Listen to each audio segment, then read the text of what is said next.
Greetings. I see that you've been traveling on this cold night. I too have been at travel for a very long time. In my heart, I have been on a long and tiring journey searching for truth and purpose and meaning for my life. It is this journey of my heart that has put my feet upon the road to Israel. But I get ahead of myself. Gather round, friends. Gather round and let me tell you what God has done for me on this journey of life. My name is Darlus, and I am a magi from the Far East. Magi serve the priestly duties of the people, and yet we also serve as key advisors to Eastern royalty. If a king seeks a counsel on an important matter, it is the magi that he calls for. We are sometimes referred to as wise men because of our knowledge and our influence. We are the neck that turns the head of the king. Indeed, no Persian may become king unless he first masters our disciplines of religion and science, and we approve of him. So you see, in essence, we choose the new kings. Now, travelers, you may think, because of my wealth and influence, that I would be satisfied, content with my power and prestige, that I was happy. But I was not. Many magi searched for the meaning of life as intently as we studied the lights in the sky. Although we believed in one God, he was not solely worshipped. But I and many other magi believed there was but one true God and that he alone should be exalted. We had studied the stars in the sky too intently to believe that such things could come into existence without a divine creator. And I knew that if I could find that creator, then my heart would be at its destination and I would be at peace. Many magi joined me in my search for this one true God. Oh, the religions that we looked at, so many. But in the end, only one proved valid. 600 years before this time, a Hebrew man by the name of Daniel was promoted to high positions in a Persian court. Because of his abilities to interpret dreams, the kings that he served elevated Daniel, even setting him above the magi. Well, no one could compete with his abilities, yet he always claimed that it was his God who enabled him. And ultimately, it was Daniel's God, Yahweh, that I and many other magi turned. Oh, we were excited to learn of this new God. The hours that we spent poring over those ancient Hebrew scrolls, the scriptures. What wondrous history, what marvelous prophecy, what wondrous accounts.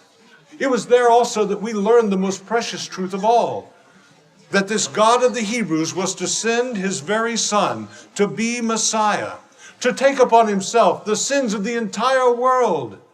Daniel wrote of a vision. He said, "Behold, one like the Son of Man coming with the clouds of heaven.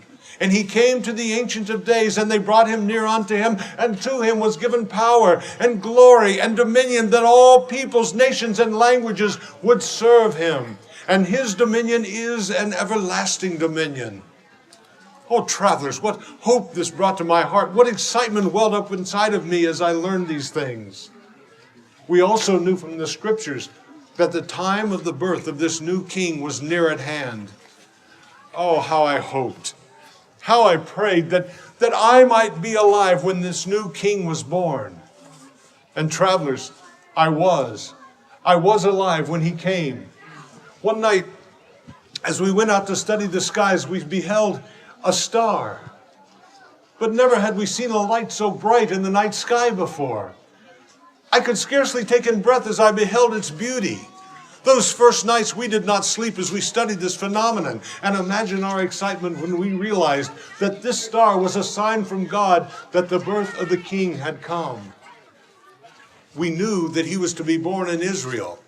The scriptures told us, "O you Bethlehem Ephrathah, though you be tiny among the thousands of Judah, from out of you shall come forth one to be king in Israel, and his coming forth shall be from everlasting." We determined to find this Messiah. We began to make preparation, and after many months and much disappointment, we finally set out. Oh, there were many magi, bodyguards, servants, horses, camels. We traveled for months, hundreds of miles, and we finally arrived at the capital of the Hebrews, Jerusalem. But travelers, no one on that road knew anything of the birth of the new king. We asked everyone who passed by. I would say in my broken Hebrew, "Where is he who is born King of the Jews?" From the look of excitement on their faces, I thought surely they knew. But they were only excited to see a magi had come to their town. We arrived at Herod's palace and we prepared ourselves, for we thought surely now we'll see the new king. But travelers, Herod knew nothing of this king. How could this be in the capital of the Hebrews? Herod's advisors came and told us that this Bethlehem, where the child was to be born, was a mere 6 miles from where we were. We prepared to go there at once. Herod came to us and said, "Well, go and seek out the location of this child. Return and report to me that I may come and worship him also." Travelers, the long-awaited Messiah was here, a few miles up the road, and Herod could not go himself to see this thing? We did not understand his passivity. But as we left the palace, our spirits were rekindled, for the star that we had followed all those months reappeared to us. And this time, travelers, it moved. We followed that star all that night as it led us to Bethlehem.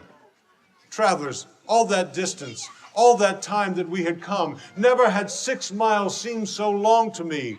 Each passing moment nearly suffocated with anticipation.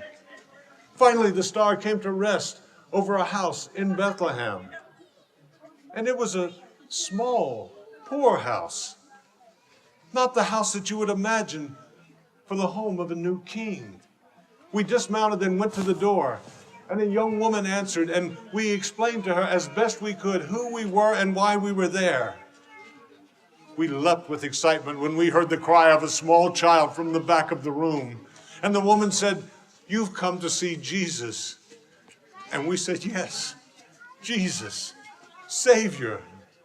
The woman crossed to a small bed, and as she knelt down and touched the child, he was silent. She picked him up and carried him into the light and stood him on the floor.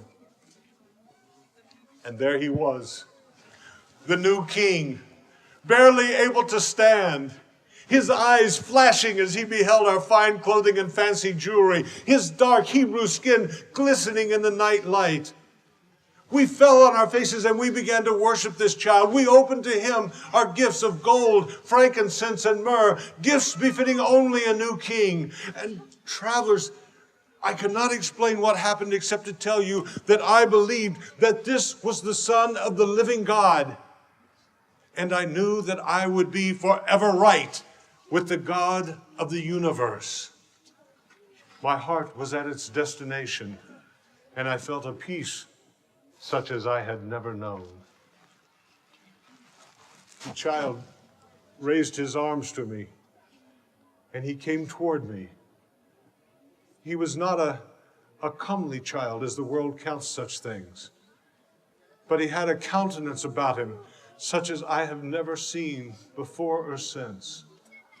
I picked him up, and as I gazed into his eyes, I realized I was holding a babe in my arms, and he was holding my life in his.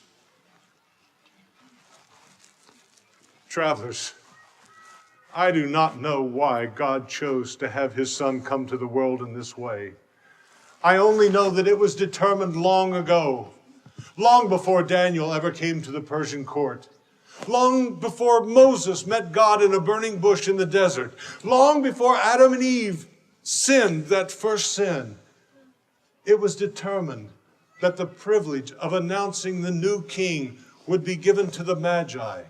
The ones known for picking the new kings were granted the honor of announcing the birth of the King of Kings.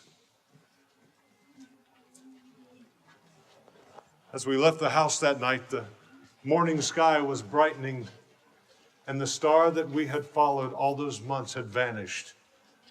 But I knew that we no longer needed that star, for indeed a brighter light had entered the world. As we made our way back to Jerusalem, God came to us in a vision and told us not to return to Herod. So we went a different way. Travelers, as you go to your homes this night, and as I prepare to go to mine, consider my story and think on the things that I have told you. And if you have not bowed in your heart and bent your knee to the King of Kings who comes to take away the sins of the world, do so this very night. And now, travelers, rejoice with me. Great is the Lord and greatly to be praised. And now, travelers, may the peace of God be with you all. Good night.